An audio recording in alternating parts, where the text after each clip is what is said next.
पिछले वीडियो में हमने बात की थी inter conversion of state of matter के बारे में। अगर जिन लोगों ने पिछला वीडियो नहीं देखा वो जाके देख ले, वरना मैं अभी बताने वाला हूँ inter conversion of state of matter क्या होता है।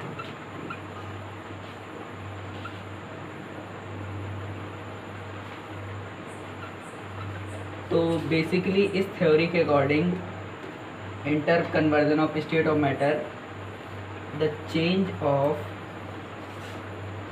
state of matter from its original composition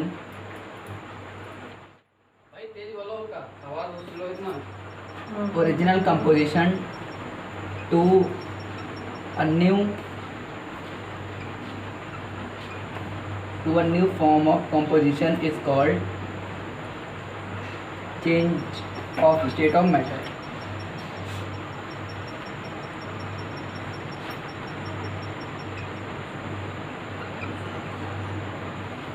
इसका मतलब यही नहीं है सिर्फ कि ये एक, जैसे कि एक सॉलिड है, इसको लिक्विड में चेंज किया हमने, तो इसका मतलब ये नहीं कि सिर्फ ये सॉलिड टू लिक्विड चेंज होता है। इसका मतलब ये भी हुआ inter conversion of state of matter कि इसको बाय अल्टरिंग द कंडीशंस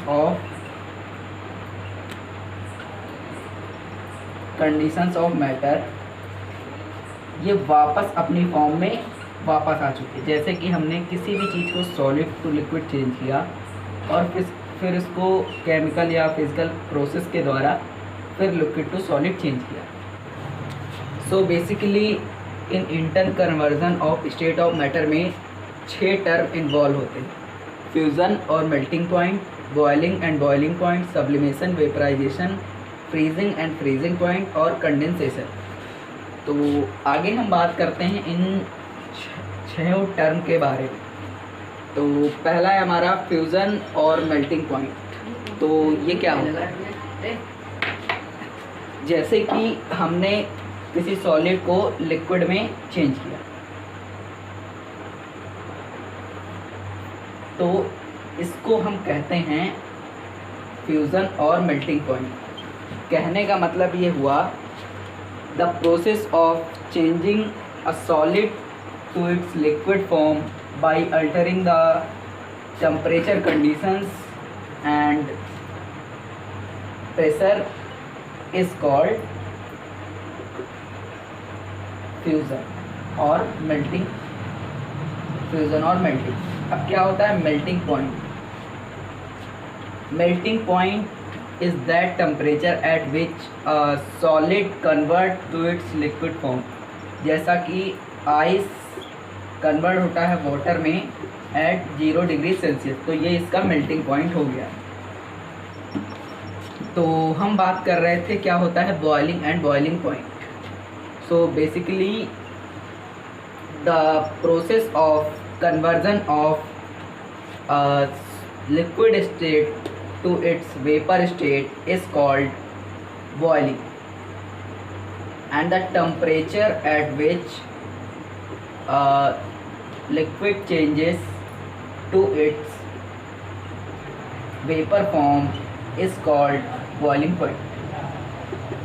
अब आप सभी को पता होगा कि वाटर का बॉइलिंग पॉइंट होता है 100 डिग्री सेल्सियस। तो ये बहुत ही बल्क फिनोमिना होता है, this is a bulk phenomena. अब तीसरा पॉइंट है हमारा sublimation. So sublimation is changing state of matter from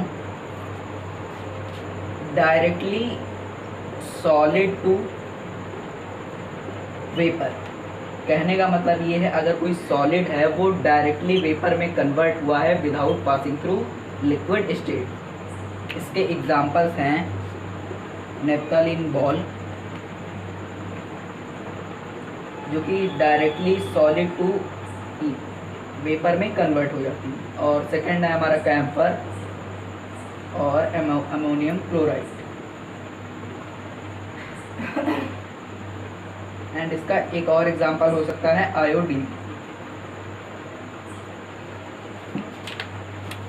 fourth है हमारा वेपराइजेशन। सो बेसिकली वेपराइजेशन होता है the change of state of matter from its liquid state to vapour state at specific temperature and pressure is called vaporisation. Fifth है हमारा freezing. तो आप सभी को पता होगा फ्रीजिंग क्या होता है, तो इसकी प्रॉपर डेफिनेशन होगी the change of state of matter from its liquid state to solid state is called freezing, and freezing point is the temperature at which solid starts becoming liquid start becoming solid। और 6 है हमारा condensation. So basically condensation क्या होता है, इसका एक सबसे बड़ा एग्जांपल है रेन। सो कंडेंसेशन होता है change of state of matter from its vapor state to liquid state। जैसा कि रेन में आपने देखा होगा बादल बनते हैं, वो उस टाइम वेपर स्टेट में होते हैं, फिर जब पानी बरसता है तो वो लिक्विड में हो जाता है, इसको कहते हैं condensation. Change of state of matter के अंदर दूसरा बड़ा टॉपिक है effect of change of temperature. So when a solid is heated, जब कोई सॉलिड हीट किया जाता है तो उसके अंदर की काइनेटिक एनर्जी इंक्रीज हो जाती है। मैंने पहले बताया था कि जब भी जैसे जैसे टेम्परेचर राइज होता है वैसे वैसे काइनेटिक एनर्जी उसकी बढ़ती जाती है। तो काइनेटिक एनर्जी जब उसकी बढ़ जाती है, the kinetic energy increases, then उसके पार्टिकल्स ज़्यादा स्पीड से ट्रैवल करने लगते, वो फ्रीली मूव करने लगते हैं।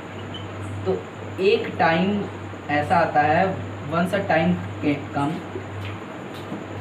जबकि वो अपना स्टेट बदल लेता है लिक्विड में, क्योंकि उसके अंदर की काइनेटिक एनर्जी बढ़ जाती है, तो उसके पार्टिकल्स फ्रीली मूव करने लगते हैं। तो एक जब ज़्यादा टेम्परेचर हो जाता है, इतनी ज़्यादा काइनेटिक एनर्जी हो जाती है कि उसके पार्टिकल्स फ्रीली मूव करते हैं और वो लिक्विड स्टेट में कन्वर्ट हो जाता है।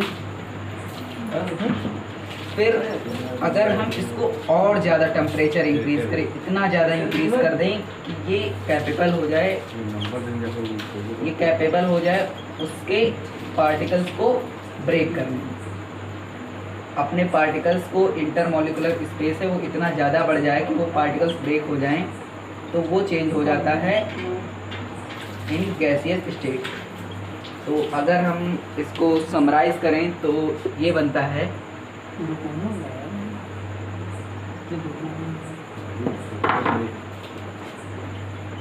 सॉलिड, इसको हीट किया और ये बदला लिक्विड में, फिर इसको हीट पर ये बना गैस में, और जैसे जैसे हम इसको कूल करते जाएंगे वैसे वैसे ये अपनी स्टेट ऑफ मैटर चेंज करता जाएगा।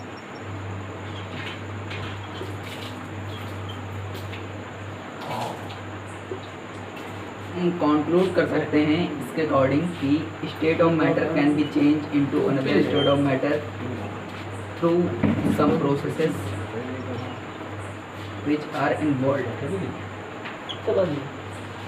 So basically इस टेबल में देखिए कि solid convert into liquid by fusion, और ये लिक्विड कन्वर्ट होता है गैस में वेपराइजेशन के द्वारा, और गैस कन्वर्ट होता है सॉलिड में सब्लिमेशन के द्वारा, और सॉलिड कन्वर्ट होता है गैस में सब्लिमेशन के द्वारा, और गैस कन्वर्ट होता है लिक्विड में कंडेंसेशन के द्वारा, और लिक्विड कन्वर्ट होती है सॉलिड में सॉलिडिफिकेशन के द्वारा।